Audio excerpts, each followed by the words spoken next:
यह वीडियो केवल शैक्षणिक उद्देश्यों के लिए बनाया गया है। यदि इस वीडियो में किसी प्रकार की कोई गलती होती है या किसी को भी ठेस पहुंचती है तो उसके लिए हम क्षमा प्रार्थी हैं। नमस्कार दोस्तों, मैं विजयपाल एक बार फिर से स्वागत करता हूं आप सभी का आपके अपने channel simple maths for you में। दोस्तों, मैथमेटिक्स का ये चैनल है जो हमने बनाया है आप सभी के लिए, मैथमेटिक्स के ज्ञान को, मैथमेटिक्स की नॉलेज को आप तक पहुंचाने के लिए। और आप सभी के सहयोग से हम अपने इस उद्देश्य में, मैथमेटिक्स के ज्ञान को आप तक पहुंचाने में कामयाब भी हुए हैं और धीरे धीरे हो रहे हैं। दोस्तों, ये चैनल जो है ये सिर्फ मैथमेटिक्स के लिए है। इसमें जितने भी वीडियोज़ हैं वो सारे मैथमेटिक्स के लिए हैं। आप मैथमेटिक्स के स्टूडेंट हैं तो आपके लिए ये चैनल बहुत ही फ़ायदेमंद है। तो यदि आपने चैनल को अभी तक सब्सक्राइब नहीं किया है तो आप चैनल को सब्सक्राइब कर लीजिए। वीडियो हमारे जितने भी आप देखते हो, अगर आपको अच्छे लगते हैं, समझ में आता है, तो आप वीडियो को लाइक कीजिए और अपने सभी दोस्तों को शेयर भी कीजिए ताकि वो भी इसका फ़ायदा उठा सके। चलिए शुरू करते हैं आज का वीडियो।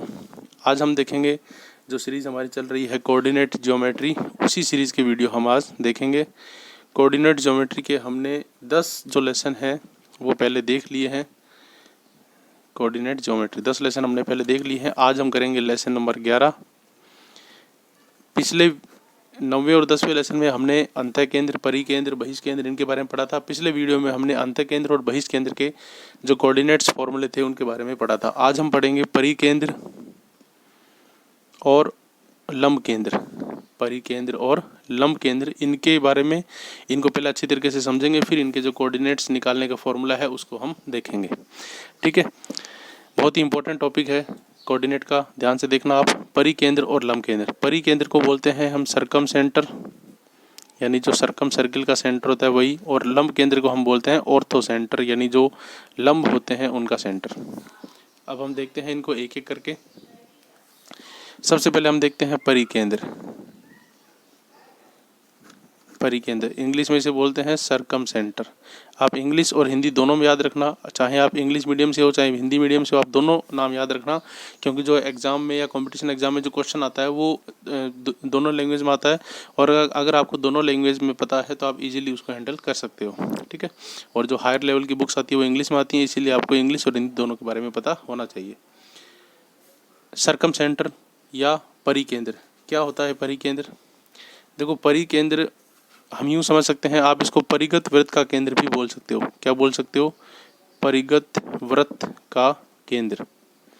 यानी कोई त्रिभुज है, उसके परिगत कोई वृत्त है, उसका जो केंद्र होता है वही हमारा क्या होता है? परिगत। कैसे? देखो, ये एक त्रिभुज हमने माना ए बी सी। ये ए बी सी हमने इसकी क्या मान ली? तीनों शीर्ष, तीनों बिंदु मान लिया। ठीक है, अब इसके परिगत जो वृत्त होगा, त्रिभुज के परिगत वृत्त की क्या परिभाषा होती है कि ऐसा वृत्त जो इसके तीनों शीर्षों को टच करता हुआ जाए, यानी जिसकी परिधि पे ये तीनों शीर्ष हों, उसको हम क्या बोलेंगे? परिगत वृत्त। तो ये जो एक हमने त्रिभुज बनाया एबीसी, उसके चारों तरफ हमने एक वृत्त बनाया, वृत्त की परिधि पर तीनों बिंदु एबीसी उपस्थित हैं, इस प्रकार से ये वृत्त बनाया। तो ये जो वृत्त है ये कहलाएगा परिगत वृत्त। क्या कहलाएगा ये? परिगत वृत्त। या इसको हम सर्कम सर्किल बोलते हैं। क्या बोलते हैं? सर्कम सर्किल, यानी इसके चारों तरफ जो सर्किल है वो। ठीक है, अब इस सर्किल है तो कोई ना कोई इसका केंद्र होगा, तो इस सर्किल का जो केंद्र होगा वही हमारा क्या कहलाएगा? हमारा परिकेंद्र कहलाएगा। क्या कहलाएगा? हमारा परिकेंद्र। परिकेंद्र को ओ से डिनोट करते हैं, वैसे इसको सी बोलते हैं लेकिन ओ से डिनोट करते हैं। परिकेंद्र एक तरह का बिंदु है, तो आप इन केंद्रों को आई से, ओ से, जी से, किसी से भी डिनोट कर सकते हैं, कोई ज़्यादा बड़ा मैटर नहीं है, बस इंग्लिश नाम इनका अलग से ध्यान रखना। ये हो गया आपका परिकेंद्र। ठीक है, एक तो परिभाषा होगी परिकेंद्र की ये। दूसरा, परिकेंद्र हम डायरेक्ट ज्ञात नहीं कर सकते, जैसे ये है, अभी सर्किल मैंने अंदाजे से खींच दिया, लेकिन परिकेंद्र आप वैसे ज्ञात नहीं कर सकते। तो परिकेंद्र ज्ञात करने के लिए आपको क्या करना है? जो त्रिभुज की भुजाएं होती हैं, एक दूसरा त्रिभुज मैं यहाँ बना रहा हूँ, ए बी और सी, तीनों शीर्षों का मैंने दूसरा त्रिभुज बनाया। ठीक है, अब यहाँ पर दूसरे त्रिभुज में मेरे को क्या करना है? परिकेंद्र ज्ञात करना है। तो परिकेंद्र ज्ञात करने के लिए थोड़ा पीछे चलते हैं एक बार। अंतः केंद्र जब आपने किया था, जब आपने अंतः केंद्र किया था, तो अंतः केंद्र में क्या था? यहाँ पर मैं थोड़ा सा पीछे का बता रहा हूँ। अंतः केंद्र जब आपने ज्ञात किया था तो उसमें आपने कोणों का अर्धक लिया था। किसका लिया था? कोणों का अर्धक। तो जब हम परिकेंद्र ज्ञात करेंगे, परिगत वृत्त का केंद्र, तो हम क्या करेंगे, भुजाओं का अर्धक लेंगे। और भुजाओं का जो अर्धक होता है उसे हम अर्धक ना कहकर लंब समद्विभाजक कहते हैं। क्या कहते हैं? लंब समद्विभाजक। तो इसी प्रकार से हम इन तीनों भुजाओं का लंब समद्विभाजक लेना है। तीनों की जगह आप किन्हीं दो का भी ले सकते हो तो भी लंब समद्विभाजक आ जाएगा। जैसे ये भुजा है AB, हमें इसका लंब समद्विभाजक लेना है। तो लंब समद्विभाजक क्या होता है? इसको बिल्कुल बराबर भागों में काटती हुई एक रेखा जो इस पर लंब भी हो, यानी 90 डिग्री का कोण बनाए। जब हम ये खींचते हैं तो हम प्रकार की सहायता से यहाँ नोक रखते हैं, फिर आधे से ज़्यादा खोलकर ऊपर नीचे चाप लगा के निकालते हैं। मैं आपको आने वाले वीडियोस में प्रकार से भी ये बना के बता दूंगा ताकि आपके बिल्कुल एकदम कहानी क्लियर हो जाए। तो इस भुजा का लंब समद्विभाजक ये हो गया। इसी प्रकार से ये भुजा है, इसका भी हम लंब समद्विभाजक खींचेंगे। सपोज इस तरह से ये लंब समद्विभाजक आ गया और इसी भुजा का भी लंब समद्विभाजक आएगा। तो ये जो तीनों लंब समद्विभाजक आएंगे ये हमेशा क्या होंगे? एक ही बिंदु से जाएंगे। लंब समद्विभाजक है तो ये यहाँ पे लंब भी होंगे, 90 डिग्री के कोण बनाएंगे और इन दोनों रेखाओं को बराबर भागों में बांटेंगे। तो 3 की जगह आप 2 भुजाओं का भी लंब समद्विभाजक अगर खींचते हो तो दोनों से भी जो कटान बिंदु निकलता है वही हमारा क्या कहलाएगा? परिकेंद्र। ये आपका क्या कहलाएगा? परिकेंद्र O। ठीक है। अब आप इस परिकेंद्र O से किसी भी बिंदु तक त्रिज्या मान के, चाहे C तक मान लो चाहे A तक मान लो, किसी भी बिंदु तक त्रिज्या मान के अगर आप वृत्त खींचते हो तो ये वृत्त इन तीनों बिंदुओं को टच होके निकलेगा। तो वही हमारा क्या बन जाएगा? परिगत वृत्त। ये समझने के लिए है कि परिगत वृत्त जो होगा उसका केंद्र परिकेंद्र होगा। ये बनाने के हिसाब से कि पहले आपने भुजाओं का लंब समद्विभाजक करके परिकेंद्र निकाल लिया, फिर परिकेंद्र से किसी भी शीर्ष तक प्रकार खोलकर आपने वो वृत्त बना दिया, तो ये हमारा क्या हो गया? परिकेंद्र। तो ये होता है परिकेंद्र की परिभाषा। दोनों तरीके से आप परिभाषा दे सकते हो। परिभाषा थ्योरी एग्जाम में पूछी जाती है, परिभाषा इतनी इंपॉर्टेंट नहीं है, फिर भी अगर आ जाए तो आप लिख सकते हो कि किसी त्रिभुज के चारों तरफ यानी जो वृत्त बना है उसका केंद्र परिकेंद्र कहलाता है, या त्रिभुज की दो भुजाओं के, किन्हीं दो भुजाओं के या तीनों भुजाओं के लंब समद्विभाजकों का संगमन बिंदु या मिलान बिंदु परिकेंद्र कहलाता है। ये आप लिख सकते हो, बता सकते हो। ठीक है, ये हो गया परिकेंद्र। अब हम बात करते हैं कोऑर्डिनेट्स की। किसकी बात करते हैं? कोऑर्डिनेट्स की। क्योंकि परिकेंद्र तो हमारा आ गया, हमारा जो एग्जाम में सवाल आएगा वो किस पर आएगा? कोऑर्डिनेट्स पे आएगा। तो कोऑर्डिनेट्स में हम क्या करते हैं? जो त्रिभुज हमने माना था ABC, नया चित्र में नहीं बताता, इसी में बता देता हूँ। जो त्रिभुज हमने माना था ABC, उसके हम निर्देशांक मान लेते हैं। जो A बिंदु है वो हमने मान लिया x1 y1 जैसा कि पहले माना था। B बिंदु है वो हमने मान लिया x2 y2। जो C बिंदु है वो हमने मान लिया x3 y3। ठीक है, A बिंदु है x1 y1, B बिंदु है x2 y2, C बिंदु हमने मान लिया x3 y3। इन बिंदुओं के क्या होंगे? निर्देशांक होंगे। तो इन बिंदुओं के निर्देशांक आपको दिए हुए हैं x और y में। x और y में क्यों लिए हैं? क्योंकि ये 2D कोऑर्डिनेट है। क्या है? 2D, द्विविम निर्देशांक ज्यामिति है, तो इसमें दो ही कोऑर्डिनेट होंगे, x और y। अब यहाँ पर हमें क्या करना है? परिकेंद्र का जो कोऑर्डिनेट ज्ञात करने का सूत्र है वो याद रखना है। ठीक है, तो परिकेंद्र को मैंने लिखा O। अब पहले आएगा x का, फिर आएगा y का। सिंपल सा सूत्र है, आपको ये याद ही करना पड़ेगा। इसका जो डेरिवेशन है वो मैं आपको बाद में कराऊंगा जब ट्रिग्नोमेट्री में भी अपनी इस लेवल तक पहुंच जाएंगे। अभी के लिए आपको डायरेक्ट ही सूत्र याद रखना है, और डायरेक्ट सूत्र याद रखोगे तो ही आप इजीली क्वेश्चन कर पाओगे। सूत्र के अंदर पूरा डेरिवेशन में घुसेंगे तो हम कन्फ्यूज हो जाएंगे। तो इसलिए मैं एक बार आपको डायरेक्ट ही सूत्र बता रहा हूँ। तो परिकेंद्र को बोलते हैं O। सबसे पहले x का कोऑर्डिनेट, तो इसका सूत्र होगा x1 sin 2a plus x2 sin 2b plus x3 sin 2c, और बट्टे में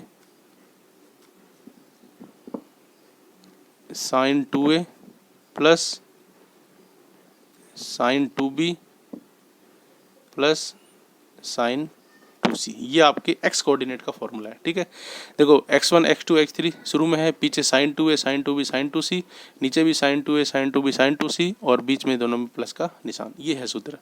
यहाँ पर sin 2a का मतलब क्या है? ये जो a है, ये a का मतलब है यहाँ पर ये जो a बिंदु पर ये जो एंगल बन रहा है, ये वाला, ये जो a बिंदु पर एंगल बन रहा है ये वाला। अगर आपको जब इसको सॉल्व करेंगे तब डायरेक्ट एंगल दिया हो तो 2 से मल्टीप्लाई करके साइन वैल्यू निकाल लो, या इसका डायरेक्ट इसका फॉर्मूला होता है ट्रिग्नोमेट्रिक फॉर्मूला, उससे भी आप इसको सॉल्व कर सकते हैं। लेकिन वो जब हम सॉल्व करेंगे तब देखेंगे।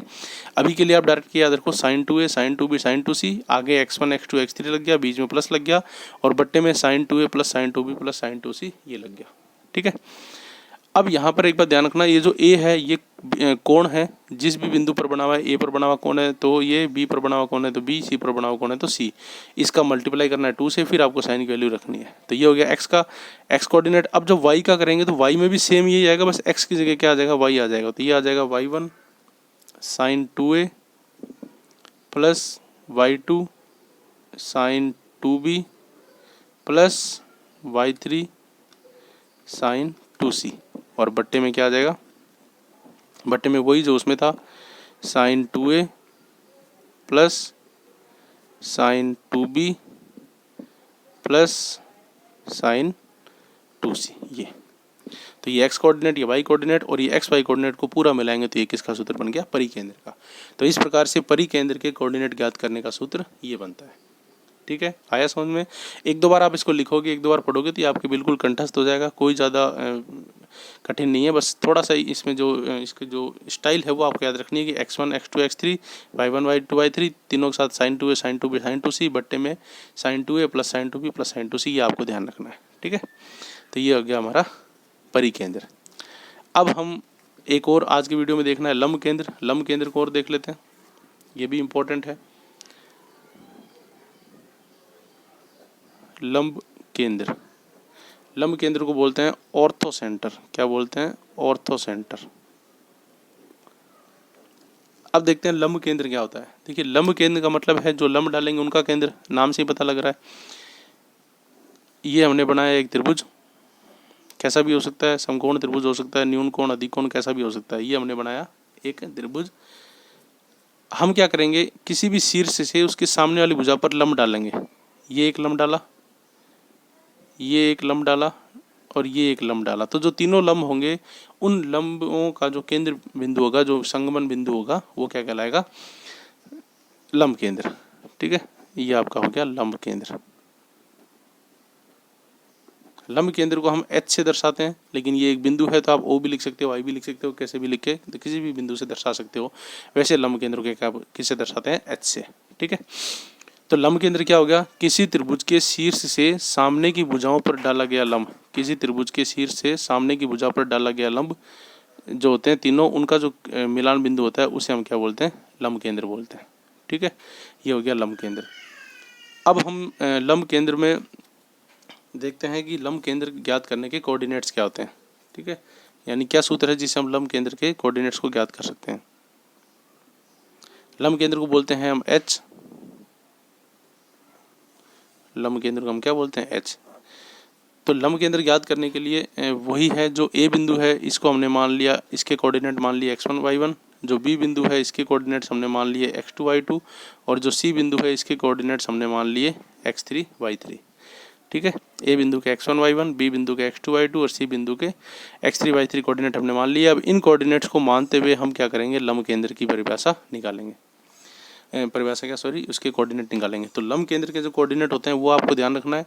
देखिए, जैसा सूत्र आपने इसमें पढ़ा था बिल्कुल इसी प्रकार का सूत्र है, सिर्फ साइन की जगह जो है वो लंब का आ जाएगा, लंब यानी कि tan। तो tan का सूत्र आ जाएगा। कैसे, पहले x कोऑर्डिनेट हम देखते हैं, x1 tan a plus x2 tan b plus x3 tan c और बट्टे में आ जाएगा tan a plus tan b plus tan c। ठीक है, ये हो गया x कोऑर्डिनेट। सेम है यहाँ पे, उसमें sign 2a sign 2b sign 2c था, यहाँ पे tan a tan b tan c है और बट्टे में भी tan a plus tan b plus tan c, ऊपर x1 x2 और x3। ये हो गया x कोऑर्डिनेट। इसी प्रकार से y कोऑर्डिनेट है तो y1 tan a plus y2 tan b plus y3 tan c बट्टे में tan a plus tan b plus tan c। ये तो इस प्रकार से ये क्या हुआ, लंब केंद्र का सूत्र आ गया। बिल्कुल सेम वैसा ही है जैसा परिकेंद्र का था। परिकेंद्र में यहाँ पे sign 2a sign 2b sign 2c था, उसी तरह यहाँ पे tan a tan b और tan c, बाकी सेम सूत्र है। x1 x2 x3 x के कोऑर्डिनेट हो गए, y1 y2 y3 y के कोऑर्डिनेट हो गए। इन दोनों कोऑर्डिनेट्स का जब निकालोगे, ये x कोऑर्डिनेट निकालने का है, y कोऑर्डिनेट निकालने का, दोनों से जो बिंदु आएंगे वो हमारा क्या हो जाएगा, लंब केंद्र हो जाएगा। ठीक है, तो ये था लंब केंद्र का सूत्र। अब लंब केंद्र में एक छोटी सी बात मैं आपको और बताता हूँ। मान लो जो त्रिभुज है वो कैसा है, समकोण त्रिभुज है। मान लो जो त्रिभुज आपने बनाया लंब केंद्र ज्ञात करने के लिए वो समकोण त्रिभुज है, मतलब ये कोण 90 डिग्री का है। इसको मैंने नाम दे दिया A B और C। ठीक है, तो अब यहाँ पर जब आप इस बिंदु से सामने की भुजा पे लंब डालोगे तो वो लंब यही होगा। इस बिंदु से जब सामने की भुजा पे लंब डालोगे तो वो भी लंब यही होगा। और जब इस भुजा से सामने की भुजा पे लंब डालोगे या इस बिंदु से इस पे लंब डालोगे तो वो ये होगा। ठीक है, तो तीनों लंब कहाँ मिल रहे हैं, तीनों लंब इस A बिंदु पर ही मिल रहे हैं। तो आपको इस स्थिति में लंब केंद्र जो हो जाएगा, इस स्थिति में लंब केंद्र जो हो जाएगा वो क्या हो जाएगा, ए ही हो जाएगा। और ए को हमने सपोज x1 y1 मान रखा है, ए को हमने क्या मान रखा है, x1 y1, तो x1 y1 ही हमारा क्या हो जाएगा, लंब केंद्र हो जाएगा। तो अगर कोई समकोण त्रिभुज हो जिसमें आपको लंब केंद्र ज्ञात करना हो, तो उस कंडीशन में जो बिंदु यहाँ पर बन रहा है ए, वही आपका क्या हो जाएगा, लंब केंद्र हो जाएगा। और यदि आपको यहाँ पर तीनों बिंदु ना दे करके, यहाँ पर आपको तीनों बिंदु ना दे करके अगर आपको तीनों भुजाओं की समीकरण दी जाए, देखिए ऐसा भी हो सकता है कि त्रिभुज में आपको भुजाओं की समीकरण दी जाती है, हालांकि नहीं देते क्वेश्चनों में, लेकिन फिर भी दी जा सकती है। तो अगर आपको भुजाओं की समीकरण दी जाए, इस कंडीशन में भुजाओं की समीकरण आपको दी जाए, तो भुजाओं की समीकरण में देखो, एक तो ये भुजा, एक ये भुजा, मतलब भुजा AC व भुजा AB, इन दोनों के अगर आपको समीकरण दी हुई है, तो इन दोनों समीकरण का जो बिंदु आएगा, इन दोनों समीकरण को हल करने पर जो बिंदु आएगा, क्योंकि दोनों समीकरणें कहाँ प्रतिशत कर रही हैं, ए पे, तो इन दोनों समीकरणों को हल करने पर जो बिंदु आएगा वही बिंदु आपका क्या हो जाएगा, लंब केंद्र हो जाएगा। तो यदि बाई चांस आपको समीकरण दी जाए तो आप यहाँ पर उनका हल करके ये लंब केंद्र निकाल सकते हो। ठीक है, अब बात करते हैं, यदि मान लो यहाँ पर आपको तीनों भुजाएं, तीनों बिंदुओं की जगह तीनों भुजाएं दे दी जाएं, तो आप क्या करोगे। तो यदि ऐसा है तो ये जो सूत्र है इसमें तो आपको बिंदु ही निकालना है। तो यहाँ पर आप क्या कर सकते हो, किन्हीं भी दो भुजाओं को जब हल करोगे तो एक आपके पास बिंदु आ जाएगा। सपोज इन दोनों भुजाओं को मैंने हल किया, ये दोनों बिंदु कहाँ मिलती है, भुजाएं कहाँ मिलती है, यहाँ, तो ये बिंदु आ गया। इन दोनों भुजाओं को हल करोगे तो ये बिंदु आ जाएगा, तो इन दोनों भुजाओं को हल करोगे तो ये बिंदु आ जाएगा। यानी यदि आपको भुजाएं दे रखी हैं तो आपको पहले इससे बिंदु निकालना है और बाद में इसी सूत्र से आपको लंब केंद्र निकालना है। आगे आने वाले वीडियोस में हम भुजाओं से बिंदु निकालना, भुजाओं पे लंब डालना, दूरी निकालना, ये सारे काम करेंगे, सारे सूत्र पढ़ेंगे। आगे आने वाले वीडियो को आप देखते रहना। अभी के लिए इतना ही लंब केंद्र में ये होता है, ये इसका सूत्र है। अगर भुजाएं दे रखी हो तो आप इस तरह से इनको निकाल सकते हो। तो ये हो गया हमारा लंब केंद्र, बिल्कुल सिंपल है, आपको यही ध्यान रखना है। तो आज के वीडियो में इतना ही। आज के वीडियो में हमने देखा परिकेंद्र और लंब केंद्र। पहले परिकेंद्र देखा। परिकेंद्र क्या होता है, त्रिभुज के चारों तरफ जो परिगत वृत्त होता है उसका केंद्र। भुजाओं के लंब समद्विभाजकों का जो संगमन बिंदु होता है वो परिकेंद्र होता है। भुजाओं के लंब समद्विभाजक खींचकर हम इस बिंदु को निकाल सकते हैं। तीनों कोऑर्डिनेट हमने x1 y1 x2 y2 x3 y3 मान लिए। परिकेंद्र का जो सूत्र है वो ये हो गया, x1 sin 2a plus x2 sin 2b plus x3 sin 2c, बट्टे में sin 2a plus sin 2b plus sin 2c। इसी तरह से y में हो गया y1 sin 2a plus y2 sin 2b plus y3 sin 2c, बट्टे में sin 2a plus sin 2b plus sin 2c, ये हो गया। ठीक है, और यहाँ पर हो गया लंब केंद्र। नेक्स्ट, लंब केंद्र में जो सामने की भुजा पर, शीर्ष से सामने की भुजा पर डाले गए लंब होंगे, उन तीनों लंबों का जो बिंदु होगा, संगमन बिंदु, मिलान बिंदु या कटान बिंदु, वही हमारा क्या हो जाएगा, लंब केंद्र। तो लंब केंद्र ज्ञात करने के लिए वही सूत्र है, बस sin 2a की जगह tan a आ गया। तो x1 tan a plus x2 tan b plus x3 tan c, बट्टे में tan a plus tan b plus tan c। x coordinate y के लिए y1 tan a plus y2 tan b plus y3 tan c, बट्टे में tan a plus tan b plus tan c, ये हो गया हमारा y कोऑर्डिनेट। तो इस प्रकार से ये हो गया लंब केंद्र। तो आज की वीडियो में इतना ही। उम्मीद करता हूँ आपको ज़रूर समझ में आया होगा। कहीं पर भी कोई डाउट हो हल्का सा भी तो आप कमेंट बॉक्स में ज़रूर पूछिए। वीडियो अच्छा लगे तो इसे लाइक कीजिए, सभी दोस्तों को शेयर कीजिए। कोऑर्डिनेट्स जो पढ़ रहा है उसे ज़रूर इसको शेयर कीजिए। मिलते हैं बहुत जल्द अगले वीडियो में, तब तक के लिए धन्यवाद। चैनल पर नए हो तो सब्सक्राइब जरूर कर देना। धन्यवाद।